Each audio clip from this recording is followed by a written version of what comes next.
Good morning, or good afternoon, or good evening, my beautiful light skinned ladies, and everyone else who also follows this channel. You are also very, very beautiful. Yes, today we're going to be talking about beauty and what it means to be pretty and the nuanced differences between how each of those things are perceived. Yeah, so recently I did a post asking, what you guys would like to, what you guys would like for me to talk about. And some of you did mention either on this platform or others, talking about things related to looks or things related to pretty privilege or beauty. And so today is going to be the first video talking about exactly that. And it's so ironic that today is that day because speaking of looks, I actually just had a huge shift in my looks. I literally just decided to try a completely different hairstyle than what I'm accustomed to. I went to a cosmetologist. I love going to a professional whenever I want to do something new, and I absolutely love it. And it is so different. Um, that kind of shock factor, I think, is another element of this feeling that I'm feeling, that feeling being beautiful. I feel beautiful. But yeah, let me go ahead and get into the definitions of pretty and beautiful. Okay. So when I looked up the word beauty, right, I got some definitions from the Oxford Languages Dictionary that says beauty is a combination of qualities, such as shape, color, or form, that pleases the aesthetic senses, especially the sight. Okay, it can also denote something intended to make a woman more attractive, right? So a lot of this seems to be about what you see, what the eyes see. I found a very interesting, I guess you can say, meaning in the definition of pretty, which is attractive in a delicate way without being truly beautiful or handsome. Yeah. So this means that you don't necessarily have to be seen as beautiful to be pretty. But what was so interesting about this definition to me is that there's not as much attention on the looks or on the visual aesthetic, so what exactly is the difference? Now, for me, my definition is all about how something would make me feel, how it makes you feel when you look at it or when you're around it. So different environments can make me feel pretty, or can make me feel or recognize the prettiness or the beauty in objects or other people. Food, the foods that I eat or things that I'm consuming make me feel more or less pretty or more or less beautiful. So for me, that is my leading sense perception when it comes to sensing beauty and prettiness. It's how do I feel when I look at this person, or how do I feel when I look at this thing? How do I feel when I look at myself in the mirror? If there's some kind of like wincing, or maybe I feel a discomfort, um, maybe then what I'm perceiving isn't necessarily um, beauty for me, in my opinion, right? And then I did mention, I felt like quite a shock, when I changed my hair. And we're going to get into that a little bit later, because that sometimes shock can be really good, can be a positive sensation, a gratifying sensation, and not really like a agonizing or excruciating or pest like a how do you say it, a pestilent sensation, like annoying kind of sensation. So shock can be both positive or negative, depending on what it is that you're experiencing or what it is that you're looking at, just up to your own particular taste. But This definition of pretty reminds me of some of the things that we do or the qualities that we take on without necessarily engaging in beauty enhancement practices. So, for example, instead of trying to appear or present softer, either to the world or to yourself, by ways of, lightening your hair or,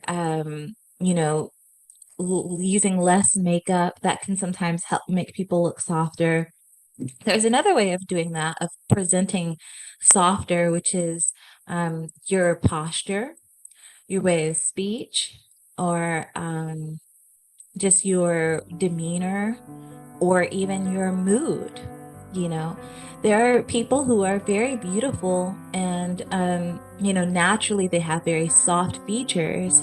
But imagine someone like that, being very high strung or having a lot of anxiety, or talking very quickly.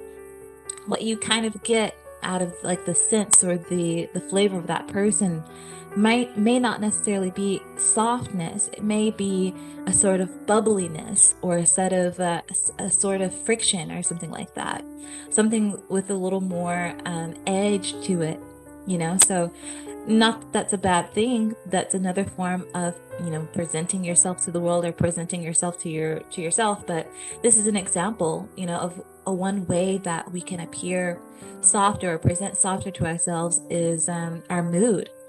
Also, self-compassion is another way of presenting softer, right? And that involves speaking kind words to the self, right? So I really do believe that a lot of this starts internally. Again, pretty meaning attractive in a delicate way without being truly beautiful or handsome. So this attractiveness, attractive not only means, oh, this man or this, love interest is interested in you. It also means how well you're able to be your own company. I would say, in my opinion, if a woman is alone, but yet she doesn't really make good use of her time alone, or doesn't really find fulfillment in her time alone, to herself, she may not be attractive. Like herself just may not be attracted to herself, because it's like it's the self is being neglected. So, when we spend so much time on social media, making comments or focusing on what other people are doing, or in the real world, when we spend a lot of time centering men, a lot of that can come at the sacrifice or the neglect of the self. We could be doing something like engaging in a hobby that, it could even be a long lost hobby, like a language course or reading a book or practicing a ritual or whatever you're interested in, yoga, exercise, getting that jog in, doing that DIY gel manicure that you want it to do. These are all just examples. You're really going to know what it is about yourself that is fulfilling. But if you don't even know what those things are, how can you really say that yourself is attracted to itself, if that makes sense? Would you be attracted to someone who constantly neglected you of the things that gave you a sense of whimsy and made you feel free and liberated and made you feel, have a sense of fulfillment and enjoyment? I personally wouldn't be attracted to someone who treated me that way, or who, made it so that engaging in those things would be more difficult. But ideally, in a perfect world, we should have control over all of that. No one should be able to deprive us of those things, because no one really can when we set the right boundaries. And I really do think that setting boundaries and feeding the self goes hand in hand with being pretty and being beautiful. So even without all of the beauty enhancements, I do feel like a woman's pretty privilege increases significantly when she is fully engaged and tuned in, tapped into herself and what herself wants and needs to be fulfilled, to feel alive, to feel positive, to have a positive outlook on the world. And that is that attractiveness, that delicate attraction without being truly beautiful or handsome. Okay. And beauty, we know about beauty. A lot of that is just looking at the definition, like I said, is based on the visual sense. So, cosmetic beauty enhancements, they don't even have to be necessarily cosmetic. They can actually be beneficial for your health. For example, gua sha. Gua sha is something that is a beauty enhancement, but you don't see the results immediately all the time. So it is health as well. But most of the beauty that is defined in this definition is coming from what we can visibly see with our eyes. And at the root of that, I still do think that it's a feeling first, right? But there's another kind of beauty that I thought was interesting, or another kind of pretty privilege or whatever, that I thought was very interesting. And it made me think about vampires. Yeah, I know. Things are getting kind of weird. But have you noticed that in movies and books, media in general, vampires are always depicted and perceived as pretty or beautiful, or at the very least attractive?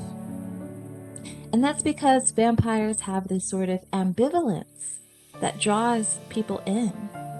Ambivalence is the state of having mixed feelings or contradictory ideas about something or someone. So usually it's, someone's ability to look very beautiful. But the way that they speak may not be very beautiful. It may be very sharp. Or let's say that someone is a very excellent communicator, or they're a very excellent empathizer, and they're able to, empathize. But you would think that someone with such a beautiful quality would look differently, or maybe you would think that they would have a certain life, and maybe their life or their past is actually very dark. Those kinds of things can create a sense of ambivalence in others. And that is another form of pretty privilege or attractiveness. And I think we can see a lot of this in one of the photos that I posted in my community tab, where it talks about light feminine versus dark feminine. I think when you have a combination of those two things, you really get into that ambivalence, that beautiful ambivalence.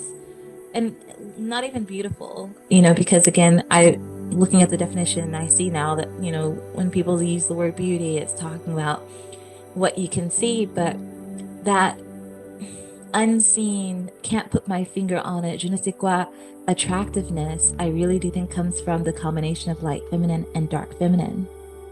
Some light feminine traits being, if you're empathetic, like I mentioned, or emotional, compassionate, you're nurturing. So let's say there's a woman who is empathetic, and also she is fearless.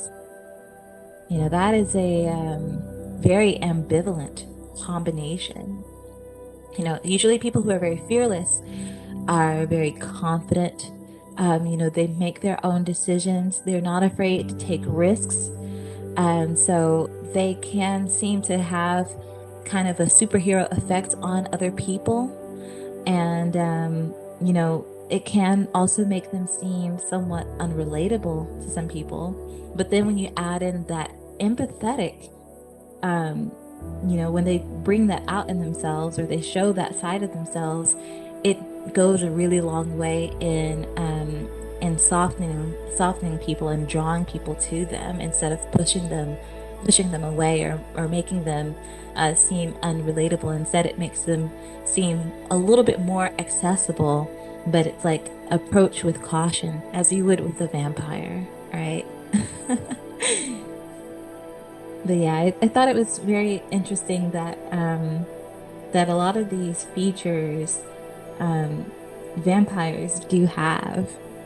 I don't know if you ever watched Twilight, or if you were ever into that during that time. I was like a teenager or whatever. I remember, Bella's vampire boyfriend, Edward. I don't know, maybe it was his brother. I'm not exactly sure, but one of the vampires played piano, and they were musicians, and I think their dad was like a doctor or something. I don't remember, but they all had some kind of unique talent and that kind of creativity. So Edward was both creative and seductive, but yet he was also, empathetic as well, and intuitive, I believe. And I think Bella was also intuitive as well. I think that intuition kind of grew over time. But looking at that saga or that series, it really is just a beautiful dance between light feminine and dark feminine energies. I really do feel like that. Yeah. Yeah. And then I remember, what was his name? I don't remember the guy's name. Oh, I should remember. But the guy who was like a werewolf or something, he was extremely fierce.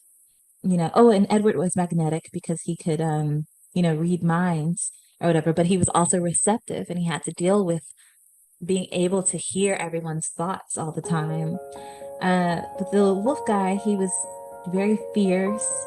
I don't know if he was necessarily seductive. I don't think that his character really exuded that, but he was very fierce, but he was also very feeling and very emotional as well. You could definitely see that. And I think the combination of those two things can be seductive to some people. But yeah, these are the type of things that make people, not just women, pretty or attractive in a delicate way without being necessarily beautiful or handsome. Those are the things that make people pretty, and that is a form of pretty privilege when you're able to combine these light feminine and dark feminine aspects. But yeah, it's all about feeling, your aura and your sense. And that's why I really encourage people to get into, alchemy, transmutation, learning about emotions, learning how to wield different emotions. One of my favorite books that I found about anger specifically is called Dance of Anger. There's another book that I like about just emotions in general. It's called Emotion by Osho. And both of these books are kind of pushing readers towards the path of emotional mastery. And I think when we have this emotional mastery, we're able to be more in control of our image, of our pretty privilege. We're able to, how people can like create a vibe, that kind of thing. Well, what's the internal vibe? Ask yourself, like, what is my internal vibe? And then what is my external vibe in my environment, right? And then what is the vibe that I create when I'm in tandem or in another dynamic with a person in a particular relationship? It could be with your parents, with your friends, or with your partner. What is the vibe? And is the vibe what you prefer it to be? And if it isn't, it may be time to take a closer look and see what steps need to be taken to change that vibe. And 9 times out of 10, I guarantee you it's going to start with controlling the emotions. Or even if not controlling the emotions, at least being able to observe them and understand them, like really hear them and understand them. A lot of times when we have, misdirected emotions that end up affecting our ability to how do I say it, to cash in on our pretty privilege or obtain pretty privilege, it's because we're not really hearing them out fully. So you know how like in Mean Girls, the girls were like talking about each other or talking about themselves negatively, except for the new girl. She didn't really have anything negative to say about herself. Now, it's interesting because those girls said those things, but it doesn't necessarily mean that they believe them. Maybe they just said it to make the other girls feel comfortable. And so that right there is clearly taking away from pretty privilege because they don't understand what's happening internally with their emotions. They don't understand that the emotion they're feeling is peer pressure, or the emotion that they're feeling is guilt, feeling guilty for looking pretty, or feeling guilty for having what is a perceived flaw, or feeling shame. I guess in that sense it would be shame, because shame is a little bit different from guilt. So they weren't realizing that they were engaging in sort of a ritualistic emotion, right? Or they were engaging in a ritual that involved invoking within themselves feelings of shame and guilt that they didn't even have to create, that may not have necessarily been there in them in the first place. It's not their own seed that was planted in their own aura, but that was what they chose to imbibe and engage with. They chose to consume that until it just became them out of habit and out of another layer, which was peer pressure. So that's kind of an example of what I'm getting at, of how when we are not trained to observe our emotions and really understand how we are feeling, where the feeling is coming from, that can take away our pretty privilege, or at least create a leak where you're leaking pretty privilege, right? And you're just like losing it, and you don't know how, because technically you look pretty, but you don't feel it. You see what I mean? And that's where that comes from. But yeah, those are my thoughts. Those are my thoughts on pretty privilege. I have a lot more to say, but I think I'm gonna save everything else that I have to say for another video, because it's quite unorganized and it's quite deep as well. But yeah, let me know what you think in the comments below about pretty versus beautiful and how our emotions tie into all of that. Okay, thank you so much for watching, and have an amazing day.